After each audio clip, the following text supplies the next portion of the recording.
My friends, I welcome you with joy. Today's story is one that will touch your heart.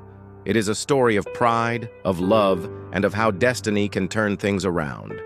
Listen closely, for this story will show you that life is not measured by money, but by kindness and humility. Let us begin. In the city of Lagos lived a very rich man named Mr. Okafor. He was known everywhere as one of the most successful businessmen in Nigeria. He owned big hotels, transport companies, and houses in Victoria Island and Lekki. People respected him for his wealth and influence. But though Mr. Okafor was rich, he had only one child, a son named Lawrence. Lawrence was young, handsome, and proud. Growing up as the only son of a billionaire had made him arrogant. He believed money could buy anything. He looked down on poor people and treated them as if they were dust under his feet. In Mr. Okafor's mansion worked a maid named Amara. She was just 19. Her family was poor and lived in a small village in Enugu State. Her father had died years ago, and her mother struggled to raise her and her siblings. To help her family, Amara came to Lagos to work as a housemaid. She was humble, hardworking, and respectful. Every morning she woke before sunrise to clean, wash, and cook. Even though her life was hard, she carried herself with quiet strength. But Lawrence never noticed her. To him, she was invisible, just a maid. Sometimes he even shouted at her for little mistakes. One evening, Mr. Okafor called his son and said, "Lawrence, listen to me. Money can buy houses, cars, and clothes, but it cannot buy love or respect. Never look down on people, no matter who they are." Lawrence only laughed and replied, "Father, money rules this world. Poor people will always bow to the rich. That is life." Mr. Okafor shook his head sadly and said no more. But life was preparing a lesson for his son. One hot afternoon, Lawrence was hanging out with his rich friends by the swimming pool. They were boasting and laughing about their lives of luxury. Suddenly, Lawrence slipped and fell into the deep water. At first, his friends laughed, thinking he was joking.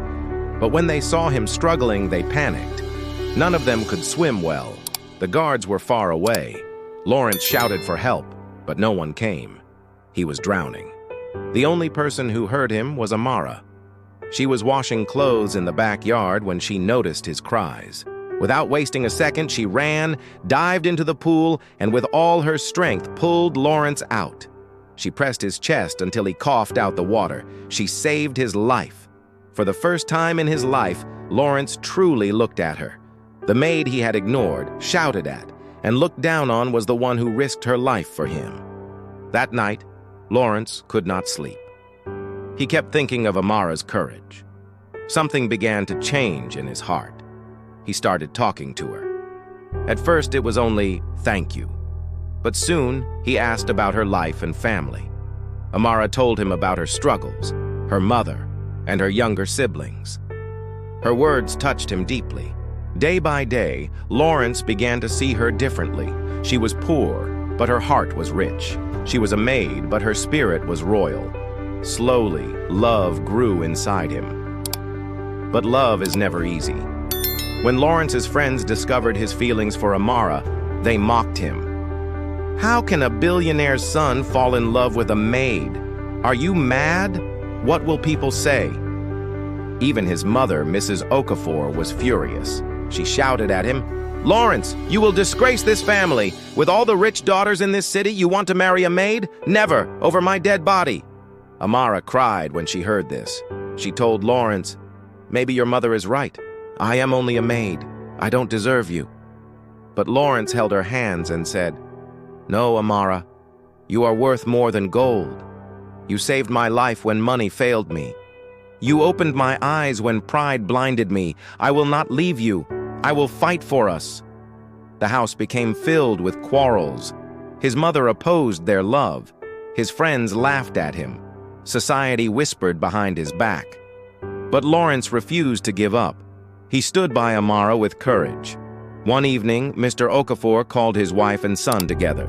He said firmly, "Enough is enough. I have watched my son change. I have seen how this girl humbled him and made him better. If Lawrence has chosen her, then I will support him. Love is greater than wealth, and humility is greater than pride." Mrs. Okafor was silent.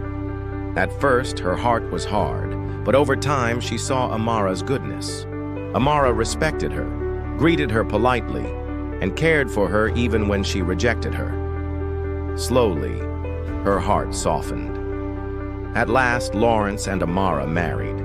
Many people laughed at them. Some rich families refused to attend the wedding. They whispered, "The billionaire's son married a maid. How shameful." But those who laughed did not know the truth. True wealth is not in gold or houses, but in love and peace. Lawrence and Amara built a happy home. Amara helped him to be humble and kind, and Lawrence gave her the dignity she deserved.